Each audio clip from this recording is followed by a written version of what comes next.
Hi, welcome to Learn English and Practice with Marie. Today we're going to do Advanced Vocabulary Builder lesson number 102. We'll go through 10 advanced words and talk about their definitions, parts of speech, and review a couple of example sentences for each. We'll finish with a story to hear the words in context and also a quick review. This is a series, so if you like this video, subscribe for more. Let's get started. First, I'll read the words. Ruminate, sedition, undermine, epical, camaraderie, abide, cunning, innocuous, malapropism, euphoric. First, ruminate. This means think deeply about something as a verb. So this word ruminate, I've actually heard primarily in a mental health context. So when people have anxiety, they tend to ruminate. They tend to think deeply about things, obsess over them, and have those thoughts sort of replay in their minds. For example, if you are anxious because you're getting on an airplane and flying on planes scares you, you might ruminate about what that flight is going to be like. Examples are, as she walked through the quiet woods, she took the time to ruminate on the choices she had made. After the meeting, she continued to ruminate on the feedback she had received from her colleagues. Sedition. This means conduct or speech inciting people to rebel against the authority of a state or monarch. So engaging in sedition is an act that goes against a government. In the case of fomenting a coup d'etat, so inciting rebellion or resistance against the government, those who are trying to recruit people to oppose the government would be engaging in sedition. Examples are, the leader's speech was considered sedition by the government, leading to his immediate arrest. The government warned that any act of sedition would be met with strict consequences. Undermine. This means lessen the effectiveness, power, or ability of, especially gradually or insidiously. And there's an additional geologic meaning as well. So to undermine someone is to undercut them, to do something that challenges their authority. A teacher might get undermined by a student, for example, when the student goes to the principal with a complaint. Sentence examples we have are, her constant negativity began to undermine the morale of the team. The rumors circulating in the office served to undermine trust among colleagues. Epical. This means uniquely or highly significant as an adjective, of or relating to an epoch as an adjective. So something that's epical is really significant. It determines the course of an era or an epoch of time. So COVID, for example, was very epical for my generation. Examples are, the discovery of electricity was an epical event that changed the course of human history. The signing of the peace treaty was seen as an epical shift towards global stability. Camaraderie. This means mutual trust and friendship among people who spend a lot of time together, as a noun. So you want to foster camaraderie amongst teammates, amongst colleagues, and one way to do that is through team building activities or just fostering an environment where people can get along.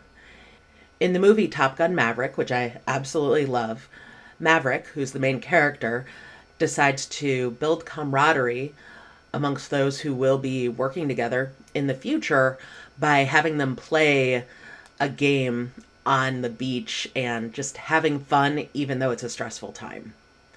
Examples are, after years of working together, a strong sense of camaraderie had developed within the group. The soldiers relied on their camaraderie to get through the tough times during the war. Abide. This means accept or act in accordance with a rule, decision, or recommendation. Be able to tolerate someone or something. In both cases, a verb. So to abide by something is to follow a rule, follow a mandate, follow a law. It's to adhere to something. A child might abide by a curfew that a parent sets. Examples are, despite the harsh conditions, he managed to abide by his principles. They agreed to abide by the terms of the contract without any further dispute. Cunning.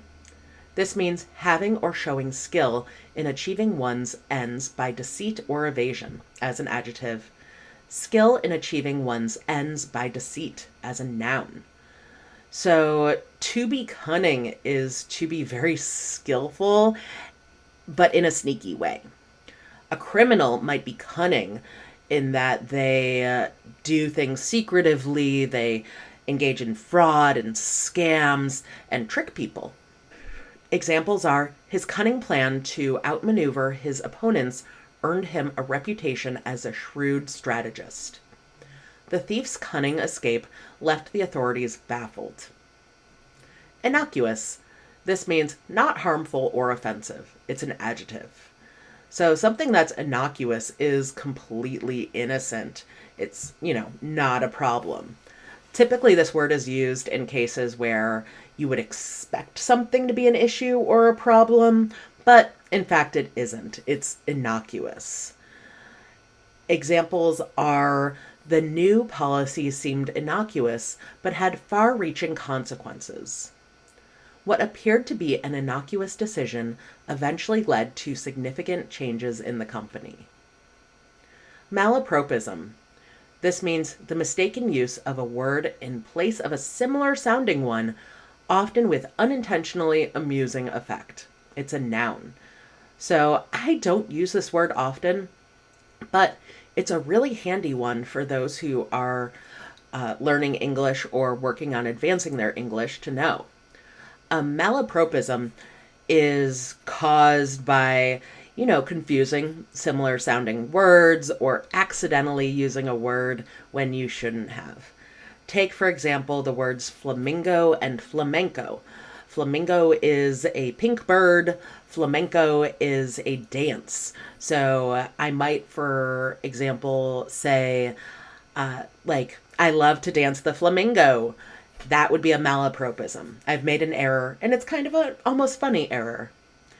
Examples are, she accidentally used a malapropism that completely changed the meaning of her sentence. His speech was filled with malapropisms, making it both amusing and confusing. Euphoric. This means characterized by or feeling intense excitement and happiness, as an adjective. So someone who's euphoric is extremely happy. This word comes from the word euphoria, and it's just excitement, joy, happiness, extreme pleasure, and contentment. At a wedding, you would expect the couple getting married to be euphoric, to be so happy that this big thing has happened to them. It's supposed to be the happiest day of their lives, and they're expected to be euphoric. Examples are, she felt euphoric after receiving the news of her promotion. His euphoric reaction to the surprise party was contagious, lifting everyone's spirits. So let's read a story for some extra practice. In a dark, distant future, a group of rebels gathered in a small, hidden room. They were tired of the cruel government that ruled their land. As they sat together, they ruminated on how to bring change. The leader, an old man named Elias, gave a speech filled with passion, but he often used malapropisms, saying words that sounded similar but meant something different. Despite this, his message was clear. They needed to stand up to tyranny. The government saw Elias's speech as sedition and sent spies to undermine the rebels. These spies were cunning, pretending to be friends while secretly working to destroy the group from the inside. The rebels, however, shared a deep camaraderie. They trusted each other and worked together even as the situation grew more dangerous. One day, the rebels made what seemed like an innocuous decision to meet in an abandoned warehouse. But this simple choice turned out to be a trap set by the government spies. Just when it seemed all hope was lost, a young rebel named Lila came up with a cunning plan to escape. They followed her lead, and to their surprise, the plan worked. The government's hold was weakened, and for the first time, the rebels felt a sense of hope. This small victory was an epical moment for the rebels. They had taken a stand, and though the road ahead was long, they knew they could abide by their agreed-upon plans for the future. As they walked away from the warehouse, their hearts were filled with a euphoric feeling. They were no longer just rebels. They were the spark of a new beginning. So let's review these words quickly, and I'll spell as we go. Ruminate, R-U-M-I-N-A-T-E, is to think deeply about something. Sedition, S-E-D-I-T-I-O-N, is conduct or speech inciting people to rebel against authority. Undermine, U-N-D-E-R-M-I-N-E, is to lessen the effectiveness, power, or ability of someone or something. Epical, E-P-O-C-H-A-L, is something unique or highly significant.